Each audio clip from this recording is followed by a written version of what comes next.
ওমর ফারুক সালাত শুরু করলেন, ফজরের সালাত, আল্লাহু আকবার। In the meantime Abu Lulu এই খঞ্জর নিয়ে ওমর ফারুকের বুকের মধ্যে তিনটা স্টেবিং করলেন। একটা মারলেন নাভির নিচে, মারার সাথে সাথে পাকস্থলী কেটে গেল। আরেকটা মারলেন পাজরে, পাজর ছিঁড়ে গেল। ইসলামিক লাইফ, জীবন গড়ুন কোরআন সুন্নাহর আলোকে। আজকে আমরা সাইয়েদনা ওমর ফারুকের বায়োগ্রাফি সম্পর্কে জানবো। ওমর ফারুক রাদিয়াল্লাহু তাআলা আনহু, the superhero of this উম্মাহ। এই উম্মার সুপার হিরো তিনি, ঠিক কি না? ওনার মুখের আগে লাঠি চলতো বেশি। সুবহানাল্লাহ পড়বেন না? মাঝে মাঝে লাঠি চালানোর দরকার আছে না নাই? সাইয়েদনা ওমর ফারুক আমাদের জন্য অনুপ্রেরণা। Is the real superhero of Muslim উম্মাহ। তিনি এই উম্মার রিয়েল সুপার হিরো। এজন্য ওনার জীবনী থেকে আমরা কিছু শিক্ষা নেওয়ার চেষ্টা করব ইনশাআল্লাহ। পড়েন সাইয়েদনা ওমর ফারুক কিভাবে ইসলাম ধর্ম গ্রহণ করলেন, কিভাবে বিশ্বনবীর প্রাণের কলিজার টুকরা হলেন, এটা দিয়ে আমরা শুরু করি। আল্লাহ তাআলা সাইয়েদনা ওমর ফারুকের হৃদয়ের মধ্যে তিনটা ধাক্কা মেরেছেন, ঈমানের ধাক্কা। আওয়াজ করে বলতে হবে কয়টা? জোরে বলেন তো কয়টা? তিনটা ঈমানি ধাক্কা। এক হচ্ছে বিশ্বনবীর দোয়ার ধাক্কা, একই দোয়ার ধাক্কা। দুই হচ্ছে সূরা হাক্কা দিয়ে দিয়েছেন আল্লাহ এক ধাক্কা, সুবহানাল্লাহ পড়বেন না? তিন হচ্ছে সূরাতু তাহা দিয়ে আল্লাহ দিয়েছেন আরেকটা ধাক্কা। এই তিনটা ঈমানি ধাক্কা যখন সাইয়েদনা ওমর ফারুকের হৃদয়ে লাগলো, উনি পড়তে আরম্ভ করেছেন, আশহাদু আল্লা ইলাহা ইল্লাল্লাহ ওয়া আশহাদু আন্না মুহাম্মাদান আবদুহু ওয়া রাসূলুহু। চিল্লায়ে পড়েন আল্লাহু আকবার। বিশ্বনবী মক্কায় বসে বসে তাহাজ্জুদের সালাত পড়ে আল্লাহর কাছে দোয়া করলেন, আল্লাহ আল্লাহুম্মা আইজ্জাল ইসলাম বিআহাব্বির রাজুলাইনি ইলাইক। ও আল্লাহ, দুইজন লোকের নাম বলবো, দুইজনের দরকার নেই। এই দুইজনের একজনকে আপনি ইসলামের সুশীতল ছায়া তোলেন, ইসলামকে বিজয় দান করে দেন। মুহূর্তের মধ্যে দোয়াটা কবুল করে নিয়েছে কে? বিশ্বনবী বললেন, আল্লাহ দুইজনের নাম বলবো আজকের দোয়ায়।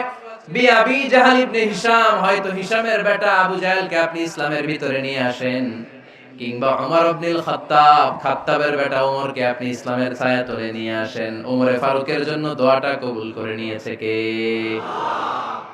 মক্কার যে অবস্থা, আল্লাহর হাবিব সাল্লাল্লাহু আলাইহি ওয়াসাল্লাম বুঝলেন মক্কার এই দুইজনের একজন যদি আমার সাথে না থাকে, তাহলে মক্কায় দাওয়াতি কাজ চালিয়ে যাওয়া যাবে। আল্লাহর বললেন, আল্লাহ বেশি চাই না, এই দুইজনের একজন, হয় আবু জাহেল নয় ওমর, হয় আবু জাহেল নয় ওমর। বিশ্বনবী যখন দোয়া করলেন, এই দোয়ার একটা ঈমানি ধাক্কা, নূরানি ধাক্কা সাইয়েদনা ওমর ফারুকের হৃদয়কে স্পর্শ করে ফেলল। দোয়া ইজ লাইক এ মিসাইল। এই যে আমরা দোয়া করি, এটা মিসাইলের মতো। যুদ্ধে মিসাইল হামলা করে না? মিসাইল হামলা করার পরে এই মিসাইল লক্ষ্য বস্তুতে যে ভেদ করে, ঠিক কি না? তেমনি দোয়ার মতো যদি আপনি দোয়া করতে পারেন, আপনি যেই জন্য দোয়া করেছেন ঠিক ওই জায়গায় যে আপনার দোয়া স্পর্শ করে। সুবহানাল্লাহ পড়বেন না? বিশ্বনবীর দোয়ার মাধ্যমে প্রথমে সাইয়েদনা ওমর ফারুকের হৃদয়ে এক ধাক্কা লাগলো। দুই নম্বরে রব্বুল আলামিন সূরাতুল হাক্কা দিয়ে ওমর ফারুকের হৃদয়ের মধ্যে দিলেন এক ধাক্কা। পড়েন আল্লাহু আকবার। কোরআনের ভেতরে সূরাতুল হাক্কা নামে একটা সূরা আছে না নাই? আল হাক্কাতু মাল হাক্কা ওয়া মা আদরাকা মাল হাক্কা। পড়েন আল্লাহু আকবার।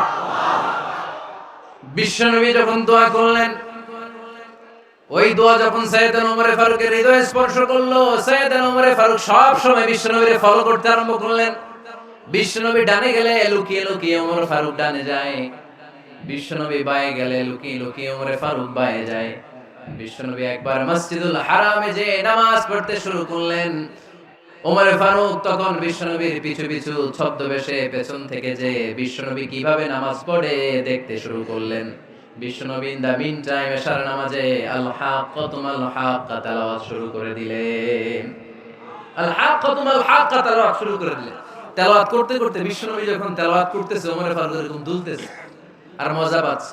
ওমিয়া বিশ্বনবীর কণ্ঠ বুঝি আমার মতো কণ্ঠ, আপনার মতো কণ্ঠ, আহমদ বিন ইউসুফের কণ্ঠ, আব্দুল বাসিতের কণ্ঠ না?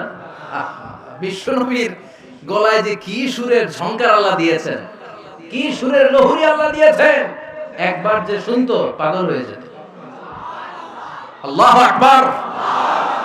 বিশ্বনবী সূরা হাক্কা মন্ত্রমুগ্ধ তেলাওয়াতে মন্ত্রমুগ্ধ সুর দিয়ে মন্ত্রমুগ্ধ কণ্ঠ দিয়ে তেলাওয়াত করতে লাগলেন। এশার সালাতে ওমর ফারুক দুলতে লাগলেন। ওমর ফারুক যত শুনেন অবাক হয়ে যায়, যত শুনেন অবাক হয়ে যায়, যতই শুনে অবাক। কিরে? কারণ তিনি আরবি ভাষা বুঝতেন। এত সুন্দর শব্দের গাঁথুনি, এত প্রাঞ্জল বর্ণনা, এত সুন্দর অন্তমিল, এটা কবিতা না হয়ে পারে না। উনি মনে মনে ভাবলেন এটা মনে হয় কবিতা। It might be poem, it could be poem. Muhammad মনে হয় কবি হয়ে গেছে, তার কাব্য প্রতিভা দিয়ে সে এটা বানিয়েছে। তা না হলে এত সুন্দর কথা, এটা কবিতা না হয়ে পারে। ইন দ্য মিন টাইম বিষ্ণুবী কিন্তু দেখতেছেন যে পেছনে ওমর। বিষ্ণুবী তেলাওয়াত করছিলেন। ইন দ্য মিন টাইম বিষ্ণুবী পড়ছিলেন ওমা হুয়া বিকাউলি শাইরিন কলিলাম মা তুমিনুন। এর অর্থ হলো এটা কোনো কবির কথা নয়, খুব অল্প সংখ্যক লোকই তোমরা ঈমান আনো। সুবহানাল্লাহ পড়েন। এটাকে বলে কোইন্সিডেন্ট। কোইন্সিডেন্ট হুট করে অনেক সময় মিলে যায়, যায় কি যায় না? আপনি একজনের কথা ভাবতেছেন বাজারে গেলেন, বাজারে যেই দেখেন ওই লোকটা দাঁড়ায় আছে, এরকম হয় কি হয় না? কোইন্সিডেন্ট। ওমর ফারুক মনে মনে যেটা ভাবতেছে ওই কথা দিয়ে বিষ্ণুবী তেলাওয়াত করতেছে। আল্লাহু আকবার। বিষ্ণুবী যে আয়াত তেলাওয়াত করছিলেন, আয়াতের অর্থ হলো এটা কোনো কবির বানানো কবিতা না, খুব অল্প সংখ্যক লোকই তোমরা ঈমান আনো। ওমর ফারুক আটকে উঠলেন, থমকে দাঁড়ালেন। ঘটনা কি? আমি মনে মনে ভাবলাম কি এত সুন্দর কথা, এটা তো মানুষের কথা হতে পারে না, এটা নিশ্চয়ই কবিতা, কবির কথা। কিন্তু মুহাম্মদ এখন আবার পড়তেছে ওমা হুয়া বিকাউলি শাইর, এটা কোনো শায়েরের কবির কথা নয়।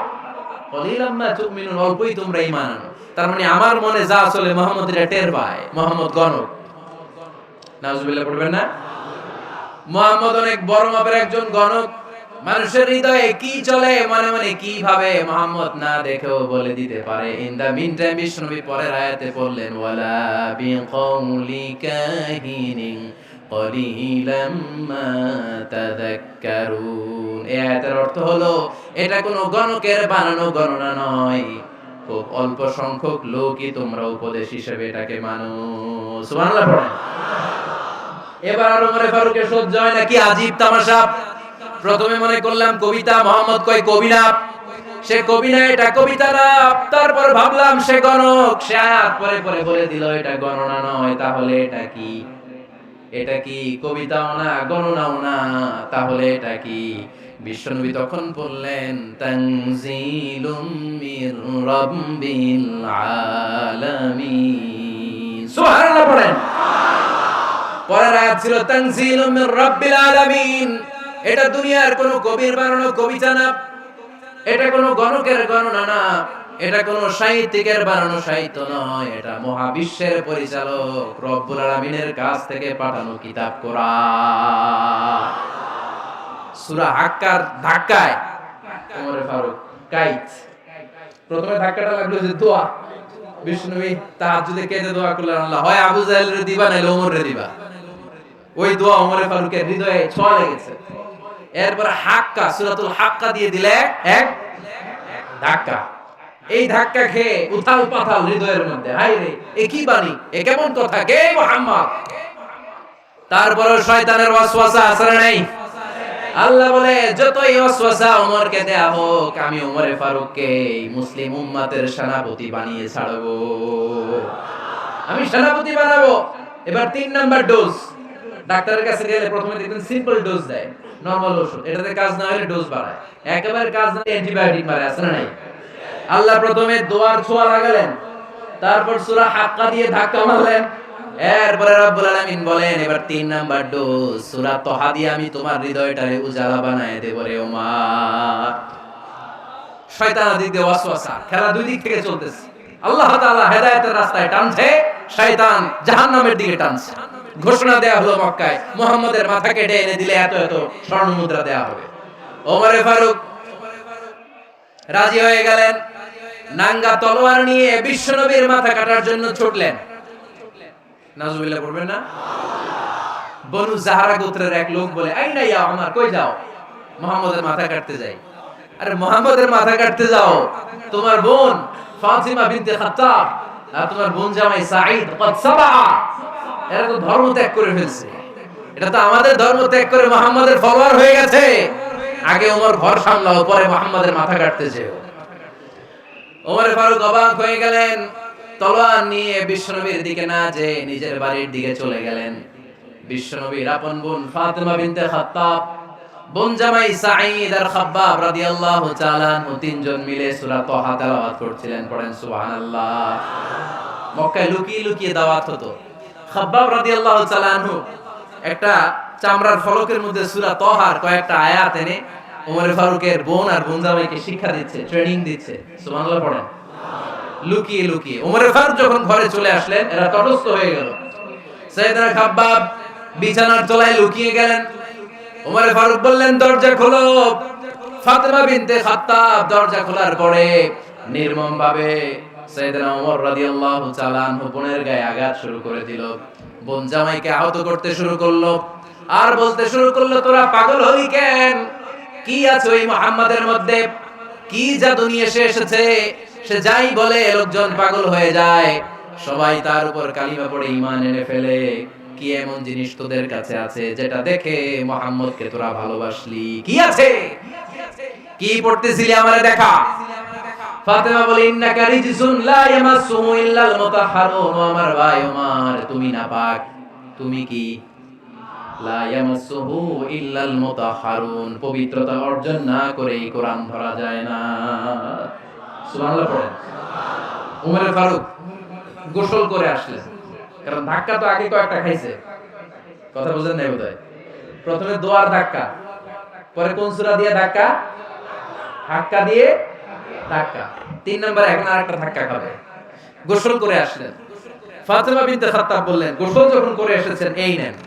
ওমর ফারুক এবার চামড়ার কাপড়ের মধ্যে সূরা তাহার প্রথম আয়াতের দিকে নজর করলেন। নজর করেই কোরআনের প্রেমে পড়ে গেলেন। পড়েন সুবহানাল্লাহ। ওমর ফারুক পড়তে আরম্ভ করলেন, তাহা মা আনজালনা আলাইকাল কুরআনা লিতাশকা ইল্লা তাযকিরাতান লিমান ইয়াখশা তানজিলাম মিম্মান খালাকাল আরদা ওয়াস সামাওয়াতিল উলা। সুবহানাল্লাহ পড়েন। ওই পড়তে আরম্ভ করলেন, তাহা মা আনজালনা আলাইকাল কুরআনা লিতাশকা, এই কোরআনকে আমি তোমাদের হতভাগ্য জাতি হিসেবে দুনিয়ায় থাকার জন্য পাঠাই নাই। এটা রব্বুল আলামিনের পক্ষ থেকে এসেছে। যারা রবকে ভয় করে তাদের জন্য আছে উপদেশ। যিনি আকাশ বানিয়েছেন, জমিন বানিয়েছেন, ওই আল্লাহ তাআলা নিজেই এই কোরআন পাঠিয়েছে। আওয়াজ করে পড়তে হবে, আল্লাহু আকবার। উনি খুব ভালো আরবি জানতেন। সূরা তাহা পড়ার পরে আর ধৈর্য ধারণ করতে পারে না। ওমর ফারুক ছোট্ট বাচ্চার মতো কান্না শুরু করে দিলেন। আল্লাহু আকবার। সূরা তাহাটা হাতে নিয়ে, তলোয়ারটা হাতে নিয়ে বিশ্বনবীর দিকে ছুটতে আরম্ভ করলেন। আইনা মুহাম্মদ, কোথায় মুহাম্মদ? তোমরা আমাকে মুহাম্মাদের কাছে নিয়ে চলো। বিশ্বনবী তখন সাফা পাহাড়ের পাদদেশে দারুল আরকাম ইবনে আলকামের ঘরে লুকিয়ে লুকিয়ে কোরআনের দাওয়াত দিতেন। ওমর ফারুককে পাগলের মতো ছুটে আসতে দেখে বিশ্বনবীর চাচা হামজা ইবনে আব্দুল মুত্তালিব বলল, নবী আপনি পালান। ওই যে খাত্তাবের বেটা ওমর আপনাকে অপমান করার জন্য, আক্রমণ করার জন্য তেড়ে এসেছে। সাহাবীরা বললেন, নবী আপনি পালিয়ে যান, আমরা সামাল দেব। বিশ্বনবী বললেন, না, আমি পালাবো না, বরং তোমরা সরে যাও। ওমর ইবনে খাত্তাবকে আমার দরবার পর্যন্ত আসতে দাও। আমার তো মনে হচ্ছে ওই যে তাহাজ্জুদের নামাজ শেষে চোখের পানি ছেড়ে যে আমি আল্লাহর কাছে দোয়া করেছি, আজকে আমার ওই দোয়াটা কবুল হতে শুরু করেছে। আমার তো মনে হচ্ছে আমার দোয়া কবুল হবে, আসতে দাও। ওমর ফারুক এসে বললেন, আশহাদু আল্লা ইলাহা ইল্লাল্লাহ ওয়া আশহাদু আন্না মুহাম্মাদান আবদুহু ওয়া রাসূলুহু, আমি সাক্ষ্য দিলাম আল্লাহ ছাড়া কোনো ইলাহ নাই, নিশ্চয়ই আপনি আল্লাহর প্রেরিত বান্দা এবং রাসূল। পড়েন সুবহানাল্লাহ। ওমর ফারুক যখন কালিমা শাহাদা পড়ে মুসলমান হয়ে বিশ্বনবীর হাতে হাত রাখলেন, নও-মুসলিম সাহাবীদের মধ্যে খুশি আর আনন্দের বন্যা বয়ে গেল। নও-মুসলিম হাতে গোনা সাহাবারা আল্লাহর প্রশংসা করলেন। বিশ্বনবী সাইয়েদনা ওমর ফারুককে জড়িয়ে ধরলেন। ওমর ফারুক আবার বিশ্বনবীরে বললেন, নবী গো, আলাসনা আলাল হক, আমরা কি সত্যের উপরে আছি নাকি আমরা ভুলের উপরে আছি? বিশ্বনবী বললেন, বালা নাহনু আলাল হক, আমরাই সত্যের উপরে আছি। সুবহানাল্লাহ পড়েন। আলাসনা আলাল হক, নবী আমরা কি সত্যের উপরে নাই? হ্যাঁ, অবশ্যই ওমর তুমি সত্যের উপরে আছো। ওমরে ফারুক বললেন তাহলে ফাফিমাল ইখতিফা, তাহলে লুকায় লুকায় আর দাওয়াত দেব কেন? আমি তো কালিমা পড়ে ফেলছি, আসুন আমার সাথে বের হই। ফাফিমাল ইখতিফা, আর লুকায় লুকায় কেন? আসুন আমরা বাইরে বের হই। বিষ্ণু বললেন ওমর এটা আমার কি জীবন, এখানে আমরা একটু গোপনে গোপনে দাওয়াত দিতে চাই। ওমরে ফারুক বলে না, আমার দায়িত্ব, আমি একটা মিছিল দিতে চাই নবী। আল্লাহর নামের তাকবীর দিতে দিতে দারুল আরকাম থেকে শুরু করে মসজিদুল হারাম পর্যন্ত একটা মিছিল দিয়ে আমি মক্কা কাঁপায়া দেব। অনুমতি দেন, বিশ্বনবী দিতে চায় না। ওমর ফারুক অনেক বুঝানোর পরে স্বল্প পরিসরের একটা অনুমোদন পাওয়া গেল বিশ্বনবী সাল্লাল্লাহু আলাইহি ওয়াসাল্লামের কাছ থেকে। কিন্তু মিছিল যে দিবে, মিছিলের জন্য লোকের দরকার আছে না নাই? এখানে লোক নাই, আমি একাই মিছিল দিতেছি, এটা জমবে, মিছিল জমবে। খুঁজে উনি 11 জন মুসলিম সাহাবা পেলেন। কয়জন? ওমরে ফারুক বললেন 11 জনই সই। এই 11 জন নিয়ে আমি আল্লাহর নামে তাকবীর দেব। 2 লাইন করলেন। কয় লাইন? 2 লাইন। পেছনে 6 জন, আর এই লাইনের নেতা বানালেন বিশ্বনবীর চাচা হামজাকে রাদিয়াল্লাহু তাআলা আনহু। আর সামনে 5 জন, তার আগে দাঁড়ালেন উনি নিজেই। তাহলে 6 6 12। বললেন এই 2 লাইনই আমরা তাকবীর দিতে দিতে, বেশি না, এই দারুল আরকামের ঘর থেকে, আপনারা জানেন যে সাফা মারওয়া এখন যে সাই হয়, এই সাফার পাদদেশে ছিল দারুল আরকামের ঘর। উনি বললেন এখান থেকে ওই যে কাবার গিলাফ দেখা যায়, কাবার গিলাফ পর্যন্ত আমরা এই তাকবীর নিয়ে ওখানে যাব। সুবহানাল্লাহ পড়বেন না? ওখানে উনি দাঁড়িয়ে ছোট্ট একটা ভাষণ দিয়েছিলেন। উনি বলেছিলেন মান আরাদা আন তাসকুলা উম্মু ওয়া ইয়াতামা ওয়ালাদু ওয়া তারমিলা যাওজাতুহু ফালিয়াসুদ্দানি। খেয়াল করে শুনেন, কান দুইটা খরগোশের কানের মতো খাড়া করেন। উনি এক বাক্যের একটা ভাষণ দিলেন। ভাষণ দিতে জানলে বড় ভাষণ দেয়া লাগে না, এক বাক্যের ভাষণ দিয়ে গোটা বিশ্বকে ঝাঁকুনি মারা যায়। চিল্লায় বড় ঠিক কিনা? ওমর ফারুক এক বাক্যের একটা ছোট্ট ভাষণ দিলেন। মান আরাদা আন তাসকুলা উম্মু, কে আছো মায়ের এই মক্কায়, কে আছো মায়ের বুক খালি করতে চাও? ইয়াতামা ওয়ালাদু, কে আছো বাচ্চাগুলোরে, নিজের সন্তানগুলোরে এতিম বানাতে চাও? কে আছো তারমিলা যাওজাতুহু, নিজের স্ত্রীকে বিধবা বানাতে চাও? ফালিয়াসুদ্দানি, বুকের পাটা থাকলে আমি ওমরে থামাও। ফালিয়াসুদ্দানি, দেখি মক্কায় কার এত বড় বুকের পাটা। কে আছো মায়ের বুক খালি করতে চাও, সন্তান এতিম বানাতে চাও, স্ত্রীকে বিধবা বানাতে চাও? ফালিয়াসুদ্দানি, পারলে আমারে ঠেকাও। এই বলে উনি আল্লাহু আকবার, আল্লাহু আকবার, আল্লাহু আকবার বলে স্লোগান শুরু করে দিলেন। এক এক স্লোগানে মক্কার মরুজমিন থারথার করে কাঁপতে আরম্ভ করল। এই মিছিল মক্কার কেউ দেয় নাই। মিছিলের আওয়াজ শুনে আবু জাহেল বাইরিস, উতবা বাইরিস, শাইবা, ওয়ালিদ ইবনে মুগিরা সব বের হইছে। কি রে, আমার এলাকায় এত বড় স্লোগান, কার এত সাহস? বের হয়ে দেখে মিছিলের সামনে ওমররে দেখে দিছে এক দৌড়। কারণ ওমরে ফারুককে থামানোর মতো বাপের বেটা মক্কায় দ্বিতীয়টা কেউ ছিল না। আওয়াজ করে বলেন ঠিক কিনা? ওমরে ফারুক আল্লাহু আকবার বলে স্লোগান দিতে দিতে মসজিদুল হারামের ভেতরে ঢুকে গেল। কাবার গিলাফ ধরার পরে সেদিন মিছিল থেমেছে। ওই আল্লাহর নামের স্লোগান সেদিন কেউ থামাতে পারে নাই, কিয়ামত পর্যন্ত কেউ থামাতে পারবে না। চিল্লায় বলো ঠিক কিনা?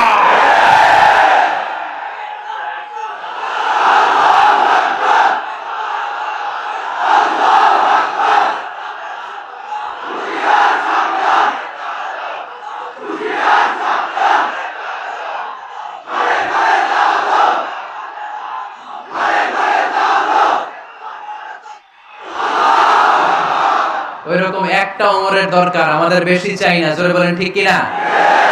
দাও খোদা দাও আমায় আবার ওমর দারাজ দিল, দাও খোদা দাও আমায় আবার ওমর দারাজ দিল, দাও আলীর মতো বীর সেনানী, আলীর মতো বীর সেনানী জাগাতে নিখিল,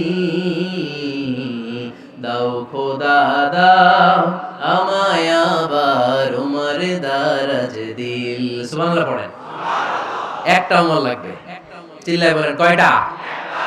ওই ওমরের অপেক্ষায় বাংলাদেশ সহ গোটা মুসলিম উম্মাহ। ঠিক কি না? একটা ওমরই যথেষ্ট। আমাদের সেন্ট্রাল লিডারশিপ নাই তো, আমাদেরকে এদিকে লাথি মারলে আমরা ওইদিকে যাই, ওদিক থেকে গুতা মারলে আমরা এদিকে যাই। আমাদের রিপ্রেজেন্টেটিভ, আমাদের প্রতিনিধিত্ব করার মতো কোনো কেন্দ্রীয় লিডারশিপ নেতৃবৃন্দ গোটা বিশ্বে নাই, ঠিক কি না? আমরা সেই ওমরে ফারুকের অপেক্ষায়, আমরা সেই ইমাম আল মাহদির অপেক্ষায়। এই ওমরে ফারুক আমাদের মডেল, ঠিক কি না? থার্ড ইন পজিশন এই পুরো উম্মতের মধ্যে ওনার পজিশন নাম্বার 3। 1 নাম্বার পজিশন বিশ্বনবী কার? 2 নাম্বার পজিশন কার? আবু বকর। 3 নাম্বার পজিশন কার? ওমরে ফারুকের। বিশ্বনবী বলতেন লা নবিয়্যা বা'দি, লা নবিয়্যা বা'দি, আমার পরে কোনো নবী নাই। ওয়ালা রাসূলা, আমার পরে কোনো রাসূলও নাই। আমার নবীর পরে আর কোনো নবী আছে? আমার নবীর পরে আর কোনো রাসূল আছে? এই যে কাদিয়ানি যে একটা সম্প্রদায় আছে, এরা কি মুসলিম নাকি অমুসলিম?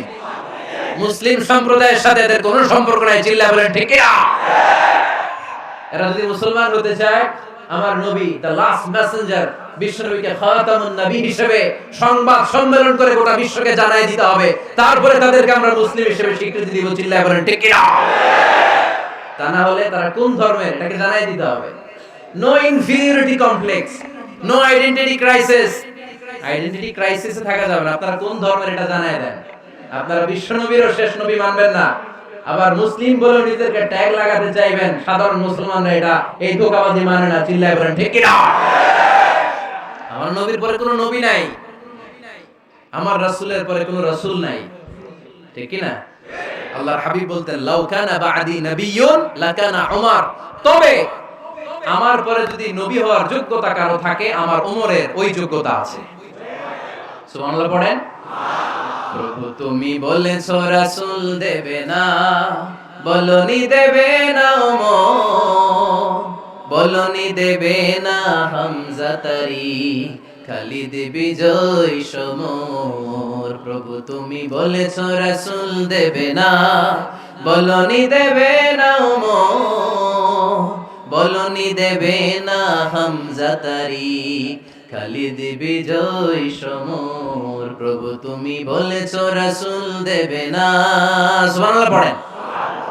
এজন্য আমরা একটা ওমর চাই। কয়টা? বেশি লাগবে? নেতার মতো নেতা কয়টা লাগে? জোরে বলেন কয়টা? Enough, that's enough. Omar Farooq our superhero. ওনার সাথে বিশ্বনবী সাল্লাল্লাহু আলাইহি ওয়াসাল্লামের মুসাহারার সম্পর্ক ছিল। ওমরে ফারুক যে বিশ্বনবীর শ্বশুর, এটা অনেকে জানেই না। ওমরে ফারুক রাদিয়াল্লাহু তাআলা আনহু বিশ্বনবীর শ্বশুর ছিলেন। এটা আজকে নতুন শুনছেন, কে কে হাত তোলেন? দেখছেন হুজুর? সঠিক বলছি না আমি? অনেকে আমরা জানি না। মাশাআল্লাহ, জানতে লজ্জা নাই, শিখতে লজ্জা নাই। লজ্জা হচ্ছে অজ্ঞতায় আর মূর্খতায়, ঠিক কি না? আমরা শিখতে রাজি আছি। যে কথা বলে আমরা তার ছাত্র। আমার আগে হুজুর কথা বলতেছিলেন, আমরা ছিলাম ছাত্র। এখন আমি কথা বলতেছি, এখন আমরা সবাই হয়ে গেছি ছাত্র, ঠিক কি না? যিনি বলেন তিনি শিক্ষক, বাকিরা আমরা ছাত্র, ঠিক কি না? 4 খলিফার 2 খলিফা, ইসলামের 4 খলিফার 2 খলিফা বিশ্বনবীর মেয়ের জামাই, আর বাকি 2 খলিফা বিশ্বনবীর শ্বশুর। সুবহানাল্লাহ পড়েন। সাইয়েদনা আলী রাদিয়াল্লাহু তাআলা আনহু, সাইয়েদনা উসমান যুন নূরাইন বিশ্বনবীর মেয়ের জামাই। উসমান রাদিয়াল্লাহু তাআলা আনহুর কাছে বিশ্বনবী 2 মেয়েকে বিয়ে দিয়েছিলেন। একজন মারা যাওয়ার পরে আরেকজন। বিশ্বনবী বলেছেন এরপরে আরেকটা থাকলে ওইটার বিয়ে দিলাম। সুবহানাল্লাহ পড়বেন না? 2 জন ছিল মেয়ের জামাই আর 2 জন ছিল শ্বশুর। সাইয়েদনা আবু বকর শ্বশুর, বিশ্বনবীর স্ত্রী আম্মা জান আয়েশা রাদিয়াল্লাহু তাআলা আনহার বাবা। বিশ্বনবীর স্ত্রী আম্মা জান হাফসা রাদিয়াল্লাহু তাআলা আনহার বাবা ছিল সাইয়েদনা ওমর ফারুক। চিল্লায়ে পড়েন আল্লাহু আকবার। জান্নাতের পজিশন না, সাইয়্যিদু কুহুলিল জান্নাহ। জান্নাতে যত নারীরা যাবে, নারীদের সর্দারিনী হবে সাইয়্যিদাতুনা ফাতেমা রাদিয়াল্লাহু তাআলা আনহা। এই ফরিদপুরের যত ইয়াংস্টাররা তোমরা যারা জান্নাতে যাবে, তোমাদের লিডার হবে সাইয়েদনা হাসান আর হুসাইন রাদিয়াল্লাহু তাআলা আনহুমা। আর বয়স্ক মুরব্বিরা যারা জান্নাতে ঢুকবেন, আপনাদের লিডার হবে সাইয়েদনা আবু বকর আর সাইয়েদনা ওমর ফারুক রাদিয়াল্লাহু তাআলা আনহু। সুবহানাল্লাহ পড়তে পারলেন না? ওমর ফারুক এটা সাধারণ কোনো ক্যারেক্টারিস্টিক্স নয়। ওনাকে আল্লাহ তাআলা নলেজও দিয়েছেন, আবার দ্বীনদারিও দিয়েছেন। আমার দিনী ভাইয়েরা খেয়াল রাখবেন, কোন আলেমের মধ্যে বা কোন নেতার মধ্যে যদি এই দুইটার সমন্বয় আপনি পান, যে তার জ্ঞানও আছে আবার দিনদারিও আছে। He belongs the knowledge and he belongs the taqwa. সে গোটা বিশ্বকে জয় করে ফেলবে, ঠিক কি না? যার মধ্যে জ্ঞান আছে, যার মধ্যে তাকওয়া আছে, তারা কেউ থামায় রাখতে পারে? ওমর ফারুককে এই দুই নেয়ামত দিয়ে ধন্য করেছে কে? সহিহ বুখারীর বর্ণনা, বিশ্বনবী সাহাবীদের সামনে একটা স্বপ্নের কথা বলছেন। বিশ্বনবী বললেন, আমি স্বপ্নে দেখলাম আমার আঙ্গুলের ফাঁকা থেকে দুধ বের হচ্ছে, আমি তৃপ্তি সহকারে দুধ খেলাম। খাওয়ার পরে দেখলাম আঙ্গুলের মধ্যে একটু দুধ লেগে আছে। আমার আঙ্গুলে অতিরিক্ত লেগে থাকা দুধটা আমি ওমর ফারুকের মুখের মধ্যে লাগিয়ে দিলাম। সাহাবারা বললেন, ইয়া রাসূলুল্লাহ, ইয়া হাবিবাল্লাহ, মাযা আওয়ালতা বিহি, এই স্বপ্নের আপনি কি ব্যাখ্যা করলেন, আমরা তো বুঝলাম না। বিশ্বনবী বললেন, আওয়ালতু বিহি আল ইলম, আমি এই দুধ দিয়ে জ্ঞানের ব্যাখ্যা করেছি, কারণ ওমরকে আল্লাহ যেই জ্ঞান দিয়েছে গোটা বিশ্বের কাউকে এত জ্ঞান দেয় না। এজন্য স্বপ্নে যদি কেউ দেখেন যে আপনি দুধ খাচ্ছেন, তার মানে আল্লাহ তাআলা আপনার জ্ঞান বাড়ায় দিবেন। ওমর ফারুককে দুধ খেয়ে অতিরিক্ত দুধের অংশটা বিশ্বনবী আবু বকর রাদিয়াল্লাহু তাআলা আনহুর মুখে দেন নাই, সাইয়েদনা উসমানের মুখে দেন নাই, আলী রাদিয়াল্লাহু তাআলা আনহুর মুখে দেন নাই। স্বপ্নে ওই অতিরিক্ত লেগে থাকা দুধটা বিশ্বনবী ওমর ফারুকের ঠোঁটের মধ্যে লাগিয়ে দিয়েছেন। এই হাদিস থেকে প্রমাণ হয় আল্লাহ তাআলা জ্ঞানের নিয়ামতে সাইয়েদনা ওমর ফারুককে ধন্য করেছেন। আবার বুখারীর বর্ণনা, বিশ্বনবী সাল্লাল্লাহু আলাইহি ওয়াসাল্লাম আরেকটা স্বপ্নের বর্ণনা দিচ্ছেন। তিনি বললেন, তোমাদের সবাইকে স্বপ্নে আমার সামনে দাঁড় করানো হলো। আমি দেখলাম তোমাদের কারো জুব্বা নাভি পর্যন্ত, কারো জুব্বা হাঁটু পর্যন্ত, কারো জুব্বা টাকনু পর্যন্ত। ওমরে ফারুককে যখন স্বপ্নে আমার সামনে দাঁড় করিয়ে দেয়া হলো, আমি দেখলাম ওমরের জুব্বা এত লম্বা, ওমর টেনে হিচড়ে তার জুব্বা নিয়ে সামনে হেঁটে যাচ্ছে। সাহাবারা বললেন, ফামাযা আওয়ালতা বিহি ইয়া রাসূলুল্লাহ, ও আল্লাহর রাসূল, এই স্বপ্ন দিয়ে আপনি কি বুঝাতে চাইলেন, আমরা কিছু বুঝলাম না। বিশ্বনবী বললেন, আওয়ালতু বিহি আদ-দ্বীন, আমি এই হাদিসের দ্বারা দ্বীনের ব্যাখ্যা করলাম, যার জামা যত লম্বা তার দ্বীনদারি তত বেশি। সুবহানাল্লাহ, আসতে পড়েন। স্বপ্ন দেখলেন কোন সাহাবীর জুব্বা নাভি, কোন সাহাবীর হাঁটু, কারোটা টাকনু, কিন্তু ওমর ফারুকের জুব্বা এত লম্বা, ইয়াজুরু সাওবাহু, তিনি তার জুব্বা টেনে হিচড়ে যাচ্ছেন। বিশ্বনবী বললেন, এটা দ্বারা আমি দ্বীন, আমি তাকওয়া, দ্বীনদারি, তাকওয়া, এটার ব্যাখ্যা করেছি। তার মানে ওমর ফারুকের তাকওয়ার সামনে সব তাকওয়া পানি হয়ে যাবে। কোন সুবহানাল্লাহ। আল্লাহ তাআলা সাইয়েদনা ওমর ফারুককে দ্বীনের জ্ঞান দিয়েছেন, তাকওয়া দিয়েছেন। যুবক ভাইরা, যাকে আল্লাহ তাআলা দ্বীনের জ্ঞান দেয়, যাকে আল্লাহ তাআলা তাকওয়ার এই গুণ দিয়ে সমৃদ্ধ করে, তার জন্য গোটা বিশ্বের সব দরজাগুলোকে ওপেন করে দেয় কে? কত বড় মুত্তাকি ছিলেন সাইয়েদনা ওমর ফারুক। মদিনার সমাজে কয়জন মুনাফিক ছিল বিশ্বনবী ছাড়া কেউ বলতে পারতেন না। বিশ্বনবী কোন সাহাবীকে মুনাফিকদের লিস্ট দিয়ে যান নাই, একজন সাহাবী ছাড়া। দেখি কেউ বলতে পারেন কি ওই সাহাবীর নাম? কি নাম? হুযায়ফা ইবনুল ইয়ামান রাদিয়াল্লাহু তাআলা আনহু। ওনাকে বলা হতো সাহিবু সিররি রাসূলিল্লাহ, আল্লাহ রাসূল সাল্লাল্লাহু আলাইহি ওয়াসাল্লামের গোপন তথ্যের ধারক বাহক। সুবহানাল্লাহ পড়বেন না?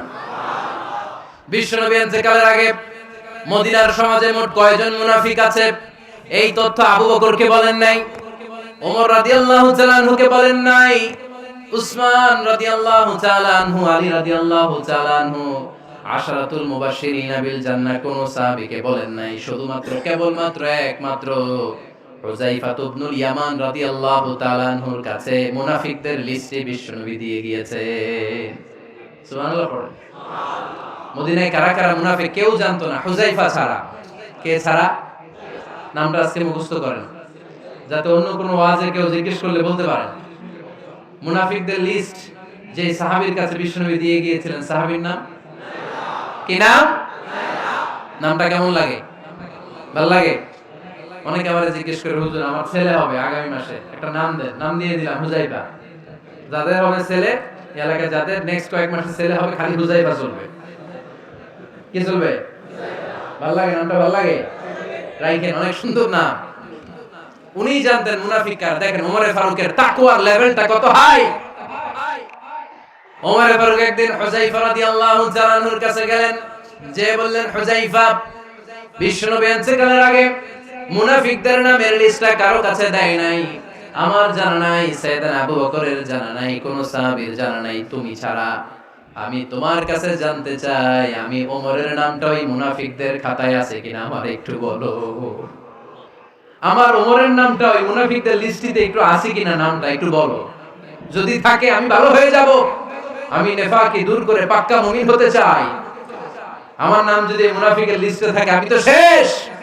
হুযায়ফা চোখের পানি ছেড়ে দিয়ে বলে, আমিরুল মুমিনিন কেমন প্রশ্ন করলেন আপনি? আপনি বিশ্বনবীর শ্বশুর। এই উম্মতে আপনার পজিশন 3 নাম্বার। আপনারে মুনাফিকরা ভয় পায়, শয়তান আপনারে ভয় পায়। আপনি জান্নাতে সব বয়স্ক লোকদেরকে নিয়ে জান্নাতের মধ্যে আগে আগে ঢুকবেন, কেমন করে মুনাফিকদের কাতারে আপনার নাম থাকতে পারে ওমর? সুবহানাল্লাহ। কি বিনয়ী, কি তাকওয়া। হুযায়ফাকে যে ধরতেন, হুযায়ফা একটু বলো না আমার নামটা মুনাফিকদের লিস্টে আছে কিনা। ওমরে ফারুকের যদি এই টেনশন থাকে যে আমি মুনাফিক হয়ে গেলাম কিনা, আমাদের এই টেনশন থাকার দরকার আছে না? নেই? হ্যাঁ, সব সময় আল্লাহর কাছে দোয়া করতে হবে, আল্লাহ তুমি নেফাকি থেকে আমাদেরকে বাঁচাও। আর জোরে বলেন আমিন। ওমর ফারুক রাদিয়াল্লাহু তাআলা আনহু আমাদের সুপার হিরো, আমাদের সবাই বলেন আমাদের। উনি কত বড় সুপার হিরো শুনেন। উনি জুমার খুতবা দিচ্ছেন। কি দিচ্ছেন? মসজিদে নববীতে খুতবার মাঝখানে হঠাৎ বললেন, ইয়া সারিয়াতাল জাবাল, ইয়া সারিয়াত ইবনে জানিমিল জাবাল। এই কথা বলেই আবার খুতবা দিতে শুরু করলেন। ওনার এই ইয়া সারিয়াত ইবনে জানিমিল জাবালের সাথে আগের কথার কোনো মিল নাই, পরের কথারও কোনো মিল নাই।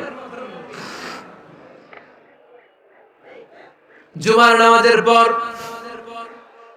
মুসল্লি সাহাবারা ধরলেন, বললেন, ইয়া আমিরাল মুমিনিন। খুতবার মাঝখানে হঠাৎ করে ইয়া সারিয়াত ইবনে জানিমিল জাবাল বলে আপনি চিৎকার করলেন কেন? আপনার এই বাক্যের সাথে আপনার খুতবার আগের বাক্যের কোনো মিল নাই, আপনার খুতবার পরের বাক্যের কোনো মিল নাই। এই কথা আপনি কারে বললেন, কারে উদ্দেশ্য করে বললেন? এই কথার তাৎপর্য কি আমাদেরকে বুঝিয়ে বলেন। ওমর ফারুক বললেন, আমি যখন খুতবা দিচ্ছি আমি দেখতে পেলাম ওই যে কয়েক মাস আগে আমি আমার মুসলিম সেনাবাহিনী পারস্যে আক্রমণের জন্য পাঠিয়েছি বর্তমান ইরান। ইরানের ওই বিশাল এলাকাতে পারস্যে আমি আমার ব্যাটালিয়ন পাঠিয়েছি। আমি হঠাৎ করে দেখতে পেলাম আমার মুসলিম বাহিনীর সেনাপতি যুদ্ধের এক পর্যায়ে তার ডানে আছে উপত্যকা, বায়ে আছে পাহাড়। সে পাহাড়ি রাস্তা ছেড়ে দিয়ে উপত্যকার দিকে যেতে শুরু করেছে। আমি দেখতে পেলাম আমার মুসলিম বাহিনী যদি উপত্যকার দিকে ছুটে বেড়ায়, কাফির মুশরিকরা আমার মুসলিম বাহিনীকে কচুকাটা করে ফেলবে। তাই আমি এখান থেকে তাদেরকে কমান্ড দিয়ে বলেছি, ইয়া সারিয়াতাল জাবাল, উপত্যকার দিকে নয় পাহাড়ের দিকে যাও, তাহলেই তোমাদের বিজয় নিশ্চিত হয়ে যাবে। উপত্যকার দিকে যেও না, ইলাল জাবাল, ইলা সারিয়াতিল জাবাল, পাহাড়ের দিকে ছোট।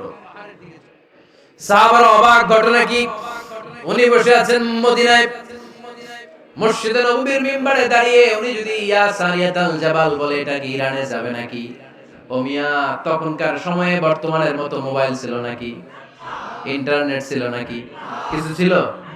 খালি মুখে আমি যদি বলি ইয়া সারিয়াতাল জাবাল, এটা ইরানে যাবে, ইন্ডিয়ায় যাবে, ঢাকায় তো যাবে, ফরিদপুর শহরেই তো বসবে না, ঠিক কি না? কিন্তু এটা আমিরুল মুমিনিন বিশ্বাসী সাহাবারা বিশ্বাস করে নিল। কিছু মুনাফিক ছিল, এরা কয় না ঝামেলাস, এটা তো সম্ভব না, এক কাজ করি, এই সেনাপতি যখন বিজয়ী বেশে মদিনায় ফিরে আসবে আর আমরা ধরবো। এরা দিন গুনতে লাগলো, এই সেনাপতি মুসলিম বাহিনী নিয়ে পারস্য জয় করে কবে ফিরে আসবে। এই মুনাফিকের দলগুলো কখনো সেনাবাহিনীকে অভ্যর্থনা জানাতে যেত না, কিন্তু এইবার সবার আগে মদিনার উপকণ্ঠে যে সেনাপতিদেরকে অভ্যর্থনা জানানোর জন্য ফুল নিয়ে রেডি। ফুল নিয়ে দাঁড়ায় সেনাপতি ঢুকার সাথে সাথে ধরছে, এই সেনাপতি কোত্থেকে আসছে? কয় পারস্য জয় করে আসছি। কয় এমন এমন দিন, জুমার দিন দুপুর বেলা যুদ্ধের মাঝখানে আমিরুল মুমিনিনের কণ্ঠে কোন কথাবার্তা শুনছো নাকি? সেনাপতি অবাক, কয় তোমরা জানলা কেমনে? শুনছি তো। সুবহানাল্লাহ বলবেন না?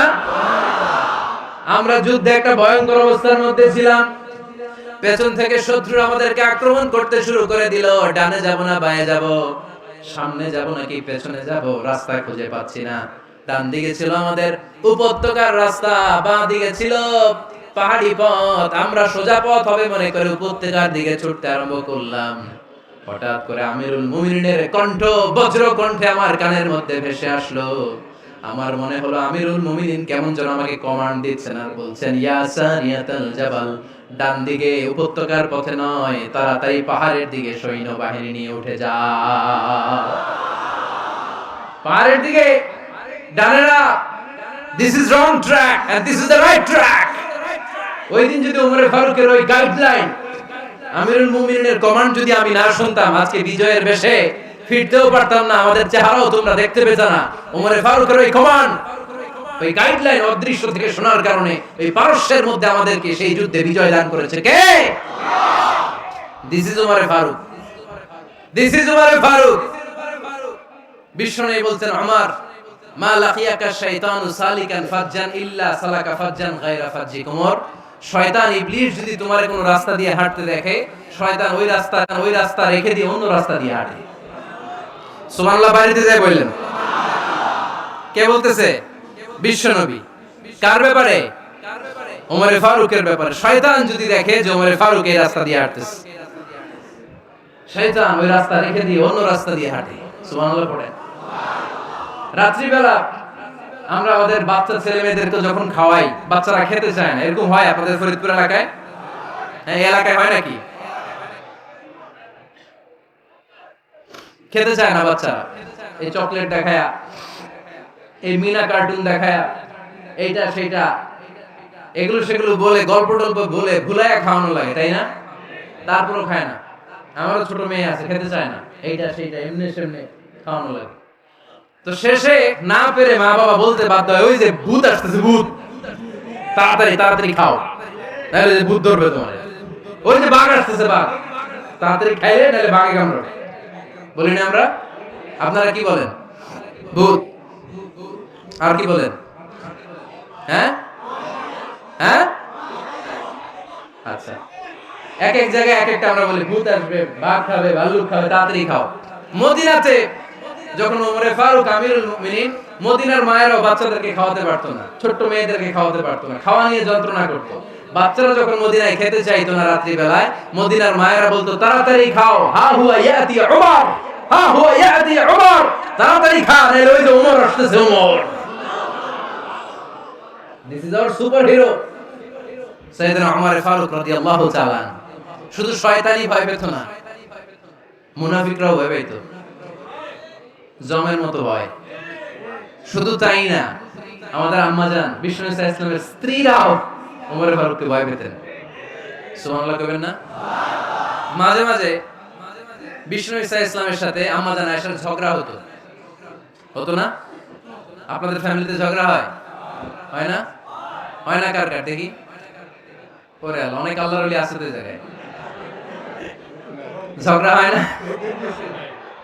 এই কি কথা কয়, ঝগড়া হয় না বলে? বিশ্বনবীর ফ্যামিলিতে ঝগড়া হয়, আপনার ফ্যামিলিতে হয় না? মিষ্টি ঝগড়া। আর ও বিয়েই করে নাই।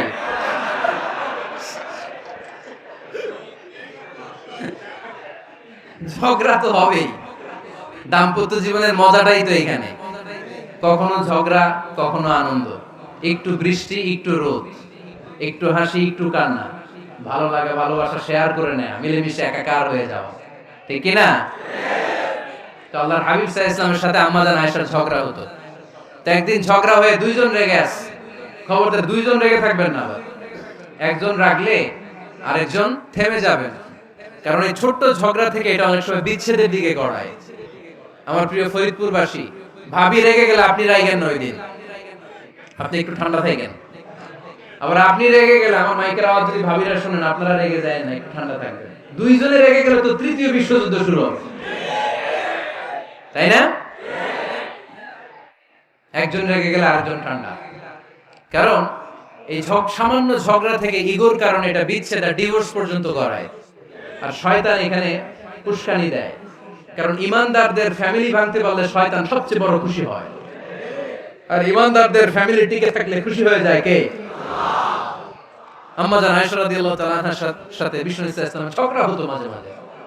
তা একবার ঝগড়া হলো, বিষ্ণু ইসলাম রাগ, আমাদের আয়েশাও রাগ। বিষ্ণু বললেন, আয়েশা ঝগড়া করে আর কতক্ষণ থাকবো, আসো মিটমাট করি।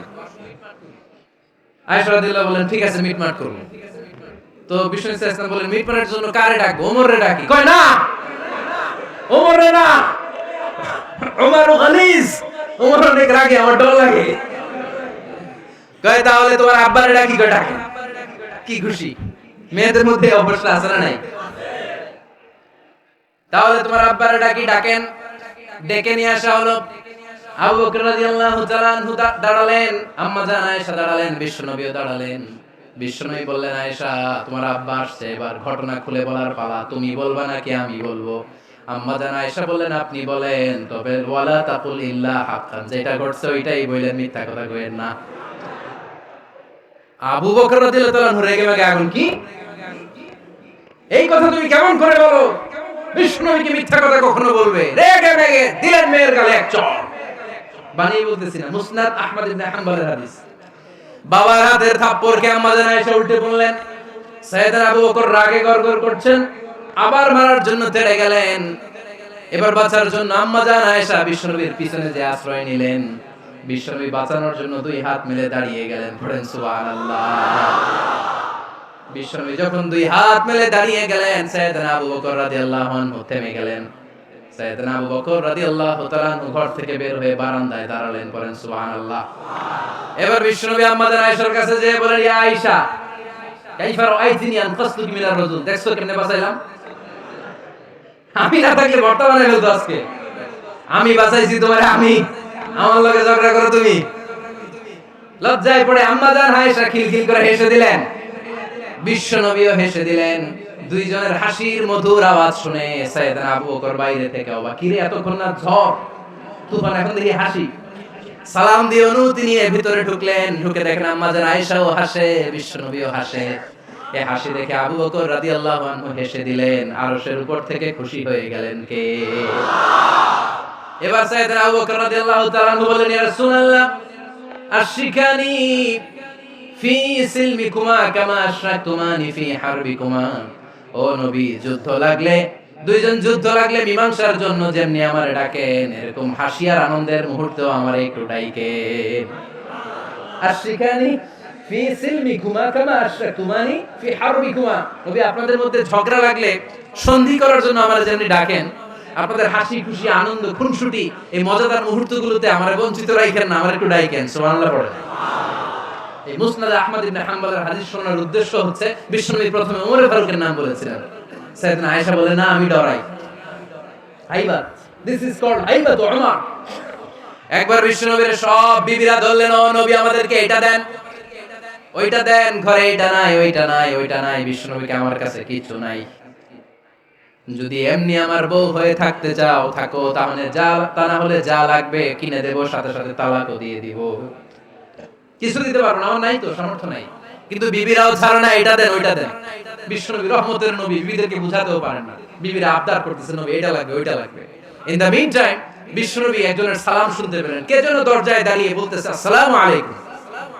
বিশ্বনবী দরজার দিকে তাকালেন, তাকিয়ে বললেন, ওয়া আলাইকুম আসসালাম। আর বুঝতে পারলেন এটা আমার ওমরের সালাম।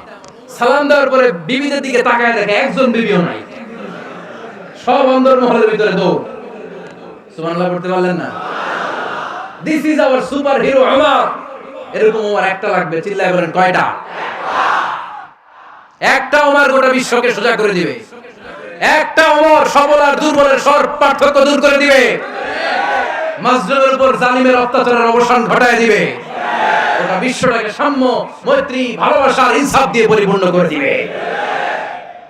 সেই ওমরের অপেক্ষায় আমরা। নিজের ছেলেকে 80টা বেত মেরেছেন। কয়টা? 80টা বেত মেরেছে। এই ব্যাপারে অনেকগুলো বর্ণনা পাওয়া যায়। সবচেয়ে সহিহ বর্ণনা হচ্ছে মুয়াত্তা ইমাম মালিকের বর্ণনা। ওমর ফারুক রাদিয়াল্লাহু তাআলা আনহুর ছেলে আব্দুর রহমান, মারুফুন বিআবি শাহমা, ছিলেন মিশরে। ওখানে নাবিজ খেয়েছিলেন। নাবিজ হচ্ছে আরব দেশের লোকেরা দুধের মধ্যে শক্ত খুরমা রাত্রে বেলা ঢেলে দিত। ঢেলে দিলে সারা রাত ওই খুরমার রসটা দুধের সাথে মিশে দুধটা লাল হয়ে যেত। এটারে সকালবেলা খেত, খুব সুস্বাদু। এটাকে বলে নাবিজ। কিন্তু এটা রাতে ভিজাইলে সকালেই খাইতে হয়, রেখে দিলে আবার একটু সমস্যা হয়। এটা তারির মতো হয়ে যায়, মাতলামি চলে আসে। তো ওমরে ফারুকের ছেলে নাবিজ খেয়েছেন, মদ খাননি, নাবিজ, কিন্তু এই নাবিজ খাওয়াতে সাকরান চলে এসেছে। সাকরান চলে আসাতে এটা যখন প্রমাণিত হয়েছে, আমর ইবনে আল-আস রাদিয়াল্লাহু তাআলা আনহু নাকি 80 বেত মেরেছেন মিশরে। কয় বেত? নিয়ম হচ্ছে সবার সামনে, কিন্তু সবার সামনে না মেরে একটু গোপনে মেরেছে। এই তথ্য যখন ওমরে ফারুকের কাছে এসেছে, উনি বললেন না, মারতে হবে সবার সামনে, আলাদা মারলা কেন? ও মদিনায় ফিরে আসলে আমি আবার 80টা মারব। মদিনায় ফিরে আসার পরে সাইয়েদনা ওমরে ফারুক ওই আগের 80টারে আর ধরেন নাই, নিজ হাতে আবার 80টা বেত মেরেছেন। এই বেত মারার 1 মাস পরে এই আবু শামা ইন্তেকাল করেছে। অনেক ঐতিহাসিক বলে এই বেতের আঘাতে মরেছে, কেউ কেউ বলেছে নিজের রোগের কারণে মরেছে। কিন্তু দিস ইজ দ্য ইনসাফ সিস্টেম অফ উমর। নিজের ছেলে বলে ছেড়ে দেয় নাই।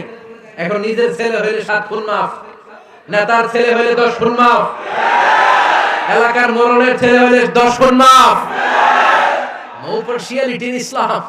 ইসলামে পার্সিয়ালিটি নাই। আপনি নেতার ছেলে হন, আপনি বিজনেস ম্যাগনেটের ছেলে হন, আপনি যেই হন না কেন, ইসলামের দৃষ্টিতে সবাই সমান। চিল্লায় বলেন ঠিক কি না? বনু মখজুমিয়া গোত্রের এক নারী চুরিতে ধরা পড়ল। সাহাবারা বললেন, নবী, মদিনার সবচেয়ে ভেরি প্রেস্টিজিয়াস এন্ড ডিগনিফাইড ফ্যামিলির মেয়ে, আপনি হাত কাটেন না, কারণ ইসলামের নিয়ম চুরি করলে কি কেটে দাও? বিষ্ণু বললেন, বলো কি? হাত না কাটার জন্য তোমরা আমাকে রেকমেন্ড করছো? এটা আল্লাহর আইন। পৃথিবীর কেউ রেকমেন্ড করলো শোনার ক্ষমতা আমার নাই, কারণ আইনটা দিয়েছে কে? আল্লাহ। লাউ কানাত ফাতিমাতু বিনতি মুহাম্মাদিন সারাকাত লাকাতা মুহাম্মাদুন ইয়াদাহা। আরে বনু মাকসুমিয়া মেয়ে তো দূরের কথা, আমার কলিজার টুকরা ফাতেমাও যদি আজ চুরিতে ধরা পড়তো, তার হাত কেটে দিতে আমি 1 মিনিটও দেরি করতাম না। দিস ইজ ইসলাম। এই হচ্ছে ওমর ফারুকের মানাকিব। এরকম ওমর ফারুক কয়টা লাগবে? আওয়াজ করে বলতে হবে, কয়টা লাগবে? একটা লাগবে। এই সাইয়েদনা ওমর ফারুক মদিনার প্রথম চিফ জাস্টিস ছিলেন। সর্বপ্রথম উনার পরামর্শে সাইয়েদনা আবু বকর রাদিয়াল্লাহু তাআলা আনহু কোরআনকে সংকলন করেছেন। আমরা এই যে কোরআন পড়ি 30 পারা, এমদাদিয়া লাইব্রেরি 114টা সূরা, কত সুন্দর সন্নিবেশ করা হয়েছে, এখানে সাজানো হয়েছে। আল্লাহর হাবিব সাল্লাল্লাহু আলাইহি ওয়াসাল্লামের সময় কি এরকম কোরআন ছিল নাকি? ছিল না। খেজুর পাতার মধ্যে, গাছের বাকলের মধ্যে, ওটের বড় হাড্ডির মধ্যে আর পাথরের মধ্যে খোদাই করা কোরআন ছিল। সাইয়েদনা আবু বকরের সময় রাদিয়াল্লাহু তাআলা আনহুর সময় যুদ্ধ হলো, 70 জন হাফেজ সাহাবী ইন্তেকাল করলেন। সাইয়েদনা আবু বকর রাদিয়াল্লাহু তাআলা আনহুকে ডেকে ওমর ফারুক বললেন, ও আবু বকর, এইভাবে হাফেজে কোরআন সাহাবীরা যদি দুনিয়া থেকে বিদায় হয়ে যায়, আল্লাহর কোরআনও তো বিদায় হয়ে যাবে। আমার পরামর্শ হলো আপনি সব বয়োজ্যেষ্ঠ সাহাবীদেরকে একসাথে করে কোরআনের সব কাগজগুলোকে একসাথে করে একটা নির্ধারিত কপির মধ্যে কোরআনকে সংকলন করে ফেলে। সাইয়েদনা আবু বকর বললেন, যেটা আমার নবী করেন এটা আমি কেমনে করি? কিন্তু ওমর ফারুক নাছরবান্দা বলে না, এটা করলে কোনো খারাপ হবে না, ভালোই হবে। মুসলিম উম্মার জন্য এক জায়গায় কোরআন সন্নিবেশিত থাকবে, আপনি করেন। সাইয়েদনা আবু বকর রাজি হয় না, ওমর ফারুকও ছাড়ে না। ওমর ফারুক বলতে বলতে এমন ভাবে সাইয়েদনা আবু বকর রাদিয়াল্লাহু তাআলা আনহুকে ধরলেন, সব শেষে সাইয়েদনা আবু বকর ওমর ফারুকের কথায় কোরআন সংকলনে রাজি হয়ে গেলেন। পড়েন সুবহানাল্লাহ। উনি বললেন, ওমর যখন আমাকে বারবার বুঝাতে লাগলো, আল্লাহ তাআলা আমার হৃদয়টা ওমরের কথা শোনার জন্য খুলে দিলেন। আল্লাহ তাআলা কেমন যেন আমাকে ইলহাম করলেন, আবু বকর করো, এই কাজের মধ্য দিয়ে আমি আমার কোরআনকে গোটা বিশ্বে জীবিত রেখে দেব। This is Umar. এই যে আমরা হিজরি সনের যে আমরা গণনা করি, এই হিজরি সনের প্রবর্তক হচ্ছে সাইয়েদনা ওমর ফারুক। সুবহানাল্লাহ নাই? আপনাদের মনোযোগ আছে না গেছে? কই ঘুমায় গেলেন মনে হয়? তাকবীর দেন তো একজন আওয়াজ করে।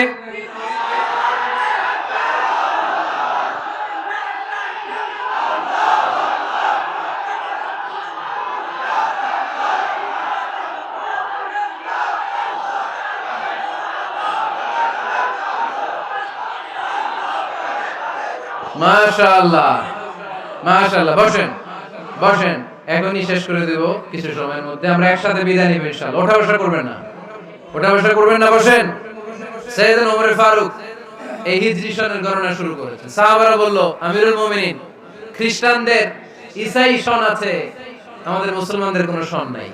আমাদের একটা সন থাকলে আমাদের জিজিয়া নিতে, আমাদের যাকাতের টাকা উত্তোলন করতে অনেক সুবিধা হবে।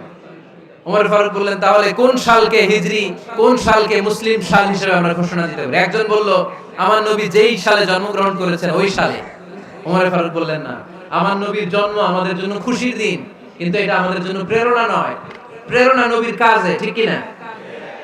আরো কিছু সাহাবারা বলল, তাহলে যেই সালে আমার নবী ইন্তেকাল করেছে ওইটারে প্রথম সাল ধরেন। ওমর ফারুক বললেন, না, যেদিন তিনি ইন্তেকাল করেছেন এটা আমাদের দুঃখের দিন, এটা আমাদের প্রেরণা নয়। আমাদের প্রেরণা হচ্ছে বিশ্বনবীর ত্যাগ, তিতিক্ষা আর কাজের মধ্য দিয়ে। জোরে কোন ঠিক কি না? ওমর ফারুক বললেন, যেদিন বিশ্বনবী ইসলাম রক্ষায় নিজের মাতৃভূমি ছেড়ে মক্কা থেকে মদিনায় গিয়েছেন, ওই দিনটাকে হিজরি প্রথম দিন ধরে আমরা হিজরি সাল গণনা করে শুরু করে দেব। ওইটাই হচ্ছে হিজরি সন। সেখান থেকে হিজরি সনের প্রবর্তন করেছেন সাইয়েদনা ওমর ফারুক রাদিয়াল্লাহু তাআলা আনহু। এই যে স্টেট গভর্নমেন্ট, এই যে প্রিজন, জেলখানা, ক্যান্টনমেন্ট, সচিবালয়, গণভবন, বঙ্গভবন, মুক্তিযোদ্ধাদের ভাতা, রাষ্ট্রীয় ভাতা, এই সব নিয়ম কানুন সাইয়েদনা ওমর ফারুক তার রাষ্ট্রীয় আমলে তিনি নিজে করেছেন। চিল্লায়ে পড়েন আল্লাহু আকবার। মুসলমানদের আলাদা কারেন্সি, নিজস্ব মুদ্রা ব্যবস্থা নিজে চালু করেছেন। সৈনিকদের মধ্যে যারা বিবাহিত, প্রতি 6 মাস অন্তর অন্তর 1 মাসের ছুটি কাটাতে তারা ফিরে আসবে। সাইয়েদনা ওমর ফারুক চালু করেছেন। চিল্লায়ে আওয়াজ করে পড়েন আল্লাহু আকবার। এই যে আমরা 20 রাকাত সালাতুত তারাবি পড়ি রমাদানে, পড়েন না আপনারা? এটা সাইয়েদনা ওমর ফারুক চালু করেছে। সুবহানাল্লাহ পড়তে পারলেন না? কোরআনে মোট 22টা আয়াত আছে যেখানে সাহাবারা ইনডিসিশনে ভুগছিলেন। বিশ্বনবীর মত একটা, ওমর ফারুকের মত আরেকটা। এই 22 জায়গায় আল্লাহ তাআলা বিশ্বনবীর মতের পক্ষে আয়াত নাজিল না করে ওমর ফারুকের মতের পক্ষে কোরআনের আয়াত নাজিল করেছেন। আওয়াজ করে পড়েন আল্লাহু আকবার। এদিকে উঠলেন কেন আপনারা? যারা উঠছেন আমার দিকে তাকান।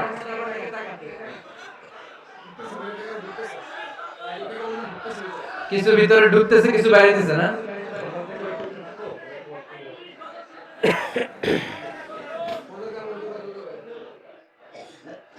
সাইয়েদনা ওমর ফারুক, আমরা সাহাবীদের জীবন চরিত পড়তে চাই না? কত যে অনুপ্রেরণামূলক দৃষ্টান্ত সাইয়েদনা ওমর ফারুক আমাদের জন্য রেখে গিয়েছে।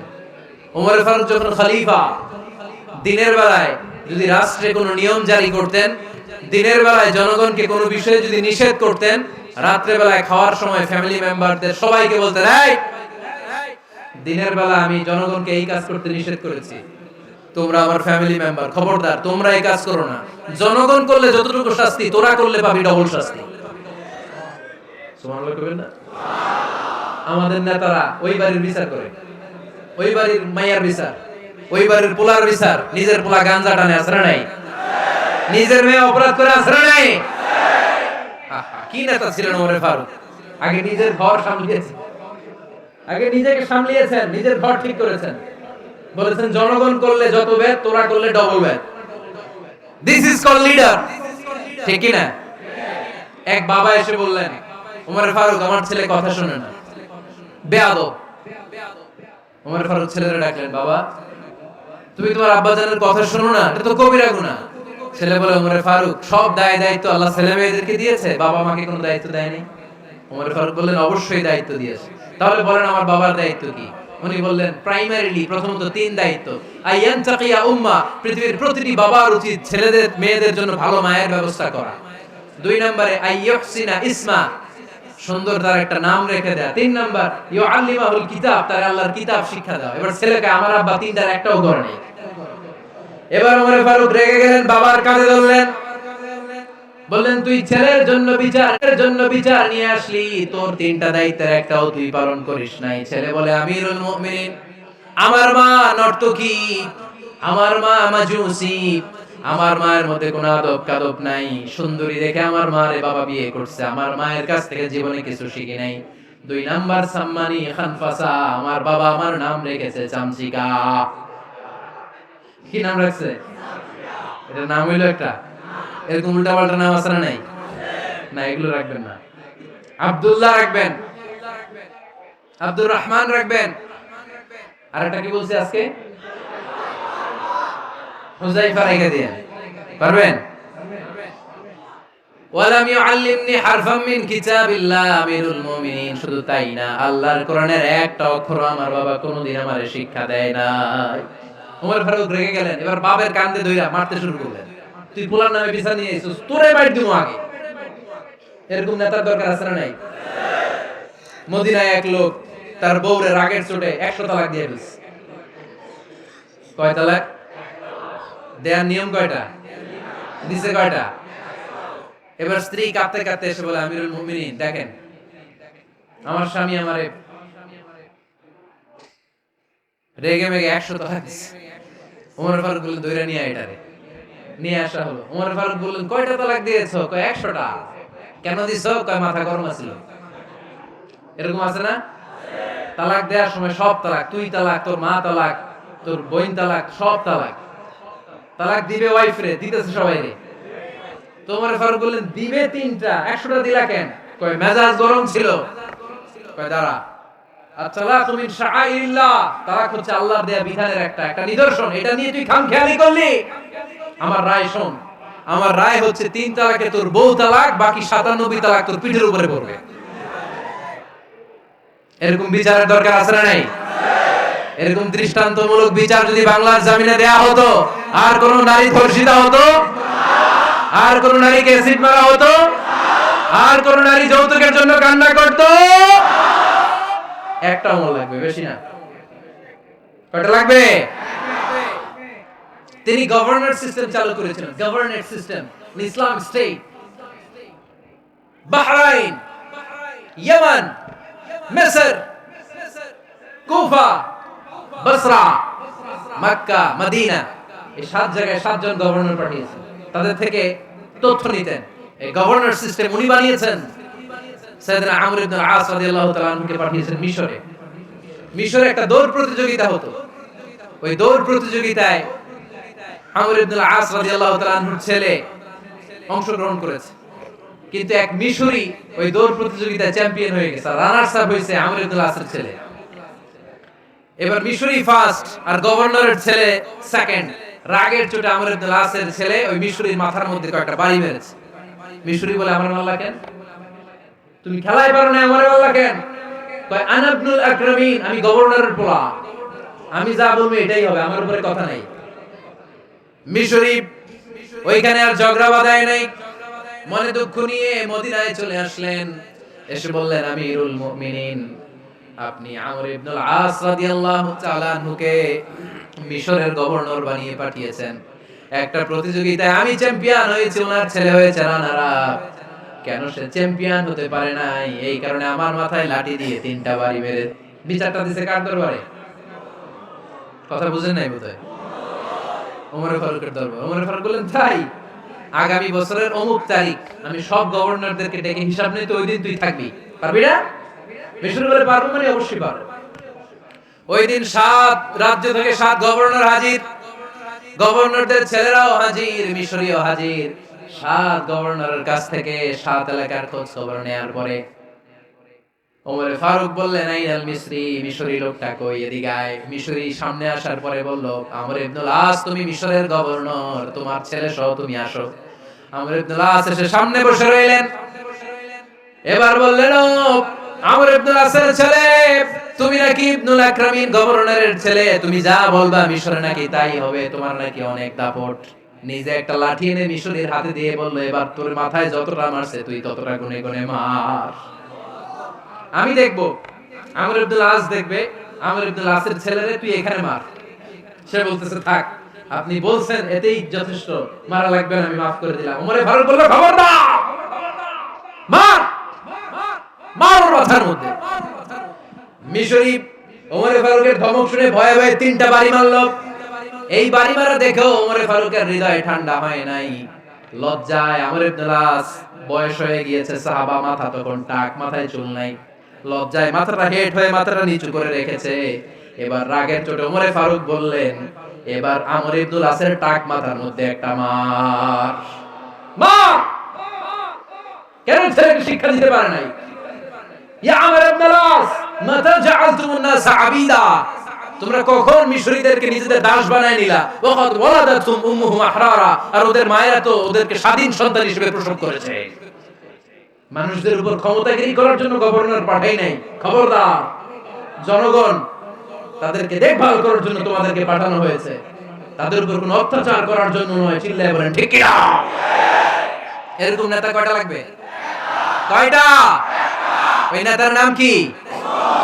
ওমর। হ্যাঁ, হুয়া ইয়াতি ওমর। 22 জায়গায় বিশ্বনবী কয় একটা, ওমরে ফারুক বলে আরেকটা।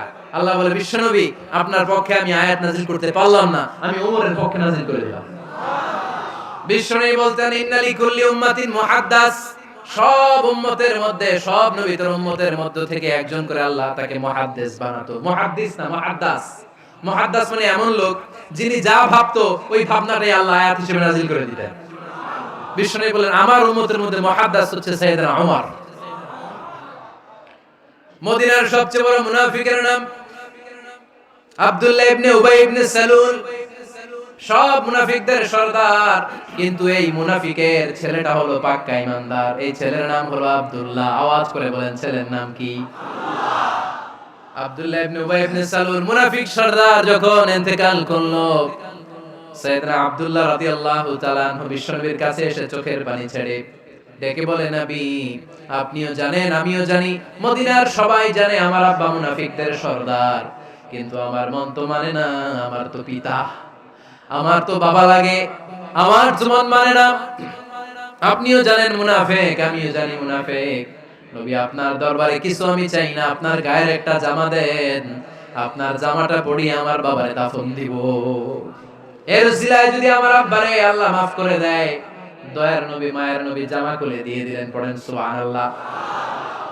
আব্দুল্লাহ রাদিয়াল্লাহু তাআলা আবার আবদার চললেন, নবী জানি আমার বাবা মুনাফিক, কিন্তু আমার তো বাবা, আপনার দরবারে ফরিয়াদ, আপনি নিজে যে আমার বাবার জানাজার নামাজের ইমামতি করবেন।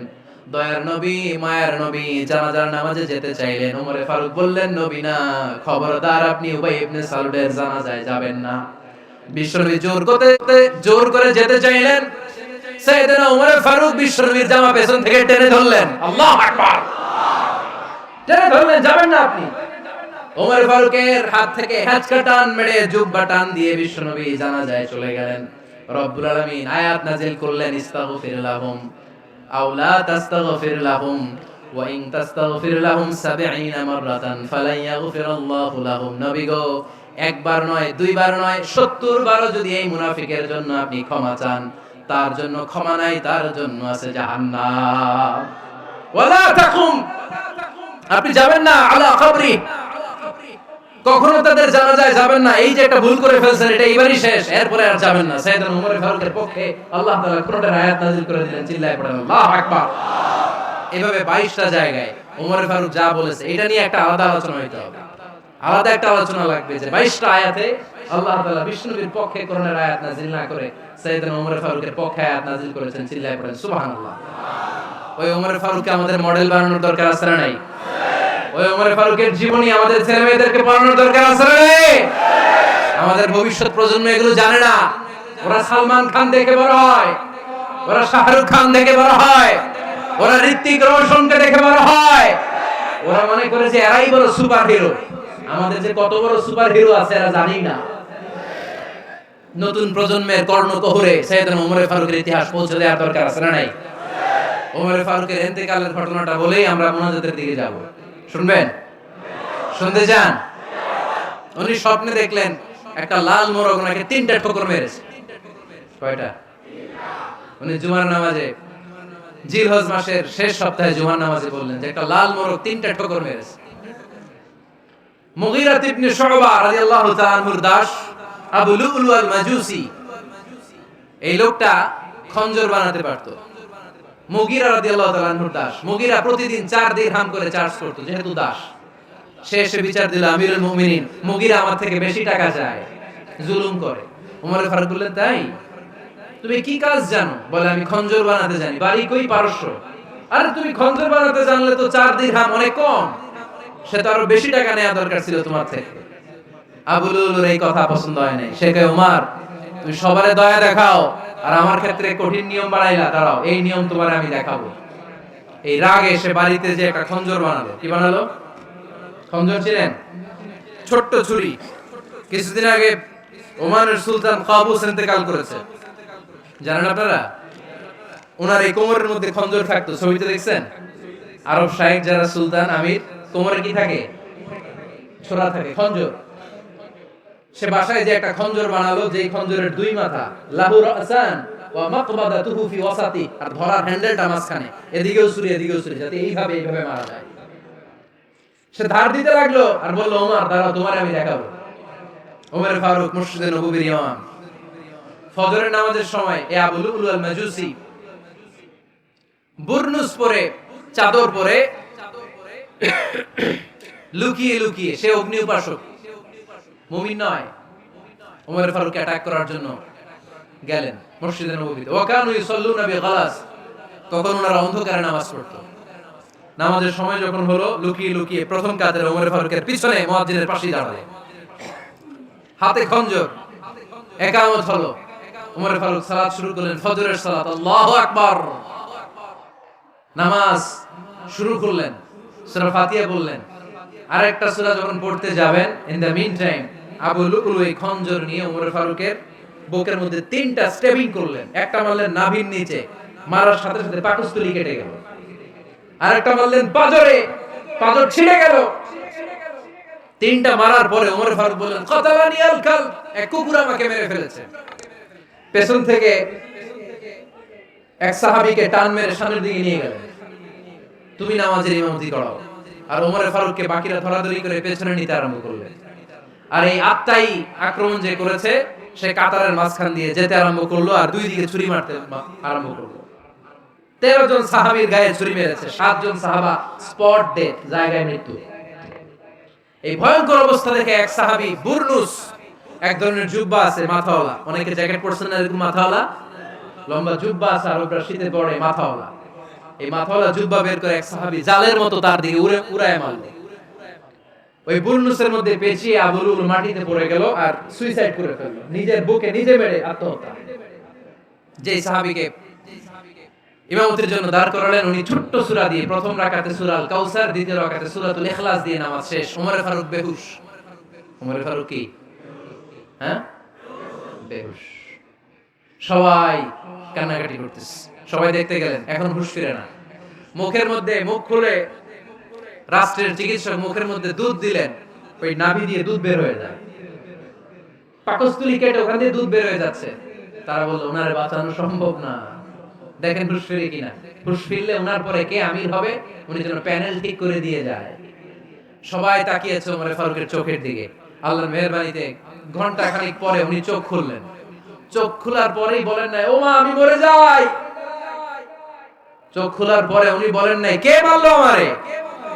চোখ খোলার পরে উনি বলেন নাই, আমার পরে নেতা কে হবে। চোখ খোলার পরে সর্বপ্রথম কথাটি ছিল, আসল্লান নাস, আমার নেতৃত্বে যে ফজরের নামাজটা শুরু হয়েছিল, এটাকে ঠিকমতো তোরা পড়েছিলি? আমার নেতৃত্বে যে ফজরের জামাত শুরু হয়েছিল, সেটা ঠিকঠাক মতো সমাপ্ত হয়েছিল কিনা আগে বল। আসল্লান নাস, নামাজটা হয়েছে কিনা বল। সুবহানাল্লাহ বলতে পারলেন না? This is Omar, hour super hero. নেতা অনেকগুলো লাগে না, এরকম নেতা একটাই যথেষ্ট, যে গোটা বিশ্বকে কাঁপায় দিতে পারে। চিল্লায় বলো ঠিক কিনা? আমরা চাই আমাদের ছেলেগুলো ওমর ফারুকের মতো বড় হোক। আমরা চাই আমাদের ছেলে মেয়েগুলো খাব্বাব, খুবাইব, সাইয়েদনা আলী, উসমান, আবু বকর রাদিয়াল্লাহু তাআলা আনহুর অনুসরণে বড় হোক, ঠিক কিনা? আমরা একটা ওমর চাই, যিনি আমাদেরকে সালাতের শিক্ষা দিয়ে গিয়েছেন, ইন্তেকালের আগে বলেছেন সাল্লান নাস। এজন্য আমরা যেন নামাজ কখনো নষ্ট না করি। আল্লাহর জমিনে দ্বীন বাস্তবায়ন, আশাদ্দুহুম ফি আমরিল্লাহি উমর। ওমর রাদিয়াল্লাহু তাআলা আনহুর মতো এত কঠোর কেউ ছিলেন না। তাই দ্বীন বাস্তবায়নে আমরা যেন কাউরে ছাড় না দেই। সবার আগে আল্লাহর দ্বীন, সবার আগে আল্লাহর কোরআন, সবার আগে আমার ইসলাম, ঠিক কি না? চাইলেই কেউ এদেশ থেকে ইসলামকে মিটাই দিতে পারবে না। যে দেশে আল্লাহু আকবার ধ্বনির সাথে সাথে সূর্য উঠে যায়, আল্লাহু আকবার ধ্বনির সাথে সাথে সূর্য ডুবে যায়, সে দেশে আর কিছু থাকবে না থাকা, আমার ইসলাম থাকবেই। আর কিছু থাকবে না থাকা, আমার কোরআন থাকবেই। সেই ইসলামের সাথে থাকতে রাজি আছেন তো? কোরআনের সাথে থাকতে রাজি আছেন তো?